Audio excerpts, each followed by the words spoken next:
Grabe, ang sarap sa feeling. Isa sa mga natutunan ko bilang isang lalaki, dapat meron kang blower na kagaya nito. Alam niyo kung bakit? Kasi guys, kapag may blower ka, ang bilis niyan makatuyo ng buhok. Tulad nito, kaliligo ko lang, sobrang basa pa niyan. Kasi may mga times na kailangan yung buhok mo dapat tuyo bago mo ayusan. Di ba? Pag may mga event, may mga kasal, ganyan, lalagyan mo ng mga kung ano nung pang-design sa buhok. Syempre, kailangan tuyo dapat siya. Hindi naman siya kaya ng mga basta-bastang towel lang So, kailangan natin ng mga blower na kagaya nito. This one is from Yuli, guys. Sobrang ganda ng design niya. So, gamitin natin, guys, at tingnan natin kung okay siya.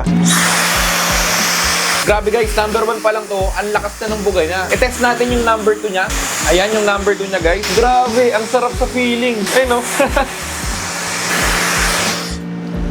And ayan na, tuyo na yung buhok ko. Ganun lang kabilis. Grabe, sobrang ganda nito. So meron tayong mga switches dito guys. So meron siya number 1, saka number 2. Tapos guys, itong switch na to is para dun sa heater niya. So kapag ganyan, nakakulay pula, ibig sabihin, naka-activate yung heater niya. Tapos kapag ganyan, paiba-iba yung kulay niya, ibig sabihin, paiba-iba rin yung temperature niya. And then kapag blue, ibig sabihin, wind lang siya, wala siyang heater. Cool lang siya. Ang angas. Ayan o. Ang gusto ko dito guys, maliit lang yung design niya. Tapos meron pa siyang pouch na libre dito para in case na dadalhin mo siya, ay hindi siya pakalat-kalat. Travel friendly siya guys. Sobrang ganda. Kaya kung kailangan nyo na magandang blower guys, i-recommend ko sa inyo tong si Yuli. Sobrang ganda niya guys, promise. Ilalagay ko na lang yung link nito dyan sa baba para ma-check out nyo na. Thank you for watching and God bless po.